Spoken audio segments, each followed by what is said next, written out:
Ayan, good morning Laguna. This is Sumbungan ng Kalamba or Sumbungan Channel. Meron lang po tayong lilinawagin dito po sa mga business permit po dito. Different business mo, hindi lang TODA. Pero itong pinapakita po sa akin ngayon ay ito po yung sa TODA. Tricycle Operator Drivers Association po ng Calamba City, Laguna. Even private na TODA or public, no, yung mga federation ng TODA or mga sari-sari store, whatever. Nga ito po yung aking kini-question po dito sa business permit po ng munisipyo ng Calamba City, Laguna. So, Office of the City Treasurer nga si JB Corpus at itong Ruth Maranan, City Treasurers. Ma'am, akin lang pong tinatanong po, ito po, no? Ito po yung business permit po, no? Business permit po ito. Association TODA. Wala pong first quarter to fourth quarter. Tapos mayor's permit fee. Bakit po may mayor's permit fee? So, ang ibig sabihin, merong fee si Mayor Rosisal. Ano ho kayo, Mayor? Doktor? Dapat po kayo, wala na po kayong mga fee Mayor. Dapat po ito inilibre mo na sa mga maliliit nating mga association o grupo kagaya po ng TODA. So, ang binabayaran po, may 1,000 for amount of year, tapos, ano ba to? Service charge, interest, 250. So, ang binabayaran nilang first quarter to fourth quarter is 1,250. Wow! Tapos, barangay business clearance, 1,000. Ang barangay business permit po, magkano lang po sa barangay po yan? Dapat po nililibre na rin po ng barangay ito. 1,000 din po. Ito po yung last year, ha? Last year po ito, 2025 for the first quarter. Tapos itong health and sanitary fee, 500 pesos. Pinakita ko na po ito kahapon sa aking live. Nga itong sanitary, saan ba itong sanitary nito? 500 pesos for the year 2025 first quarter. Tapos itong garbage and environmental, 1,000 pesos. Di ba garbage and environmental ikasama na ito sa sanitary? Panibago? Another 1,000 at may 250. So, binabayaran ng last year, first quarter to fourth quarter, 1,250. Ano po, ha? Tapos may annual inspection fees, 500 pesos po, first quarter.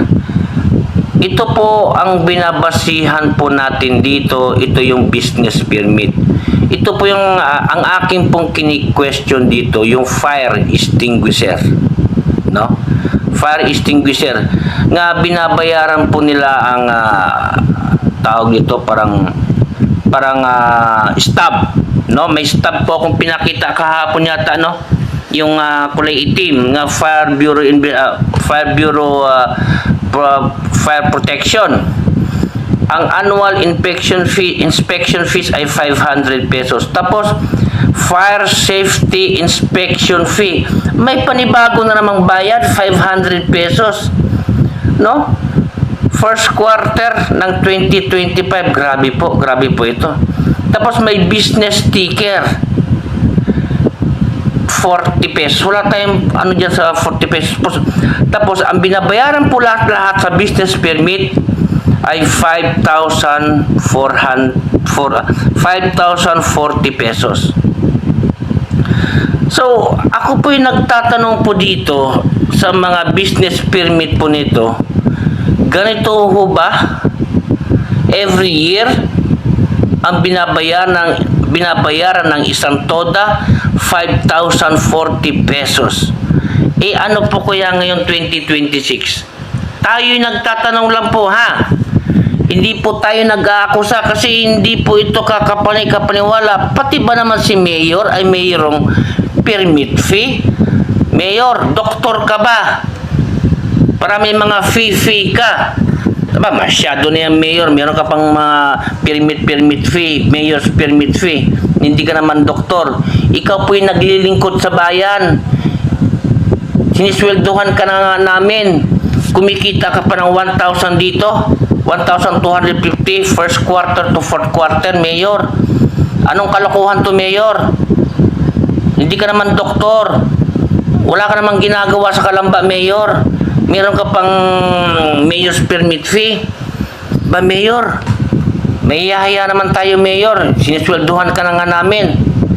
Grabe na nga mga binabayad sa mga tax ng mga maliliit nga sari-sari store. Matindi ang pagpaniningay sa tax. Tapos nahingi ka pa ng mayor's permit fee, 1,000, 1,250, first quarter to fourth quarter. Aba, Mayor, may hiyaya naman po tayo, Mayor, ano? Tapos meron pang, ano to, itong health sanitary fee, 500, tapos garbage in environmental, no? Yung ating basura nga, Mayor, wala nga tayong sarili nating truck, Mayor. Wala tayong sariling hakot basura, Mayor. Nagrerenta ka lang kay Mayor din sa akin ng Kabuyaw. Tapos nahingi ka pa ng ganito, Mayor. Garbage environmental, 1,000. Mayor, nagtatanong lang po, Mayor. Alam nyo ba ho ito? Ito pang, meron pang annual inspection fees. Sa ano to, sa mga fire extinguisher, nagbabayad sila ng tawag nito, permit para lang ho sa annual inspection fee na wala namang daw kayong binibigay ng fire extinguisher. Tapos ang laki, 500. Tapos merong annual garbage in environmental. Ang basura nga po sa buong Kalamba, Mayor, kalat-kalat na. Aba, Mayor, wag mo naman pahirapan ang mga toda, Mayor. Kung sa Pasig City nga ho, kay Vico Soto, libre na po ang mga prangkisa ng mga tricycle driver. Dito, grabe ang pahirap ninyo, Mayor, sa taong bayan. No, sana sa mga nagso-survey sa mga ginagawa ng mayor, ito tingnan nyo, no? Meron pang mayor's permit fee, 1,250. Hindi naman doktor to si mayor para mahingi pa ng fee. Okay lang sana kung ang buong Kalamba, ang natutuwa lang naman sa ginagawa ni mayor yung mga alipores niya, yung mga JO diyan sa munisipyo. Pero pag tanungin mo ang buong Kalamba ng kalahating milyon individual kung ano ang ginagawa ni Mayor Rosisal ng Calamba City, Laguna, wala po. Wala pong major proyekto si Mayor Rosisal dito. Lahat po ng ginagawa ni Mayor Rosisal dito sa Calamba City, Laguna ay puro renovation.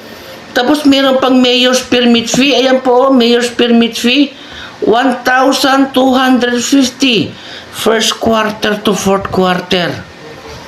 Oh, may numero, number 7113222. Aba, ako'y nagtatanong lang po, JB Corpus at itong si City Treasurer Ruth A. Maranan.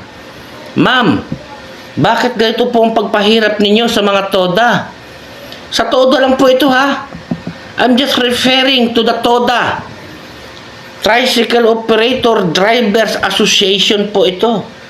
Grabe po ang singil ninyo, umaabot po ng 5,040 pesos. Ito pa kanais-nais buho ito. Itong garbage in environmental 1,000, grabe po ang sisingil ninyo. Tingnan yung basura sa atin. Walang sarili, no? Walang sariling dump truck ang Calamba City, Laguna. I think meron 2, 3. Dapat bumili kayo ng 54 nga dump truck para every barangay kanya-kanyang hakot na. Ito, mayroong garbage environmental, wala nga basurahan ang buong Calamba. Karat-karat ang mga basura dito sa buong Calamba. Tapos may fire safety inspection fee, 500 pesos. Ito'y toda lamang po. Ito, toda. Hindi po ito establishment. Toda po ito. Toda po ito. Hindi po ito mga business Dapat ang hinihingi yung mga ganitong permit, business permit, ay sa mga establishment po. Huwag niyo naman pong idamay ang mga maliliit na mamamayan. Tingnan niyo po, nakita niyo ba yan? Mayor's permit fee, 1,250. Ang tindi mo, Mayor. Ang tindi mo na talaga, Mayor. Ito po hindi po ito kanais-nais po sa ating mga maliliit na mamamayan na naghahanap buhay araw-araw. Magkano lang po ang kinikita ng mga tricycle driver po natin? At tingnan niyo po ang ginawa, no? Ako po inaanunsyo ko po, hindi na po si Sir Conrado Masungsong ang Chief of Staff ng Poso. May nabalitaan po ko daw si Edwin Nunez. So, ate pong subaybayan po yung bagong Chief of Staff ng Poso, si Mr. Edwin Nunez. Sir, ako po'y nakikiusap po sa inyo, Mr. Edwin Nunez, na sana baguhin po ang ruta. No, ibalik po sa dati ang ruta. Dahil po ang layo na po ng iniikutan doon po sa ng Palingon, sa arko ng Palingon. Ginawang one way po. No, sana po pag-isipan niyo ng mabuti nga ang mga mamamayan, mga tricycle driver ay na may masaya naman po. Iikot sila sa kalayo-layo nga walang pasahero po. Mantakin niyo po magkano ang gasolina po ngayon. Ang layo-layo ng iniikutan nila doon sa Palingon. Tapos one way na nga po dyan sa San Juan. Sana mag-isip-isip naman po kayo nga dapat po nasasayahan ang mga toda po natin. Huwag po kayo gagawa ng implementasyon o Republic Act, whatever, nga hindi po sang-ayon ang sambayan ng taong bayan ng Calamba. Dapat po isinasangguni nyo po muna. Ipatawag nyo ang buong organisasyon o federation ng TODA kung sang-ayon ba sila sa inyong mga implementasyon, sir. Kaya po kayo, Sir Edwin Nunez, ay bago pong Chief of Staff ng Poso, sana naman po inyong pong gawing pong paglilingkod sa bagong hepe ng Poso na kayo po mag-cooperate naman po kayo sa mga TODA. Hindi lang po kayo gagawa na kayo ng implementasyon nga hindi po sang-ayon ang federation po ng TODA ng buong Calamba. No, sana po Sir Edwin Nunez, babantayan po namin kayo kung ano po ang magiging bagong resulta o bagong resulta ng Poso dito po sa Calamba City, Laguna. And I'm just questioning this, Mayor. Bakit po kayo may permit fee pa? Ang tindi naman, Mayor, nito. May barangay business clearance 1,000. Akala ko ho ba reforma? Okay. Ito yung nireforma mo, Mayor. Reformang nakakadismaya. No, tingnan nyo po. Ayan Ayan po. Diba? Ito po'y ako'y nag-aano dito sa garbage and environmental. Ang laki po, 1,000. Tingnan nyo po mga basura dito kung ilang buwan na. No, hindi umiikot sa loob ng subdivision, lagi na lang po sa labas. Ganyan ba, Mayor, ang iyong reforma? Ang pagpapahirap sa taong bayan ng Calamba City, Laguna. Dati bago magpasko, halos mayat maya napasok ang mga basura nga inyong nirerenta sa Kabuyaw kay Mayor Dennis Haing po ng Kabuyaw City, Laguna. Bumili na lang po kayo. Bumili kayo ng dump truck. Ang laki-laki po ng pondo ng Calamba City, Mayor. No? Ang ating mga fire truck po, wala po sa ayos. Dadalawa lang po ang ating fire truck yata. Wala pang mga tubig. Mayor, yan ba ang nireforma ang sinasabi niyo, Mayor Rosisan ng Calamba City, Laguna? Pinupuna ko po kayo. Dahil walang may lakas loob nito para i-report po ito. Tingnan nyo po. Titigan nyo masyado. Titigan nyo. Yan po ang business permit po ng TODA ha. TODA lang po yan. E paano po yung mga maliliit nga sari-sari store? Nga ang binabayaran daw, umaabot na ng 8,000. Ang liit-liit lang po ng sari-sari store.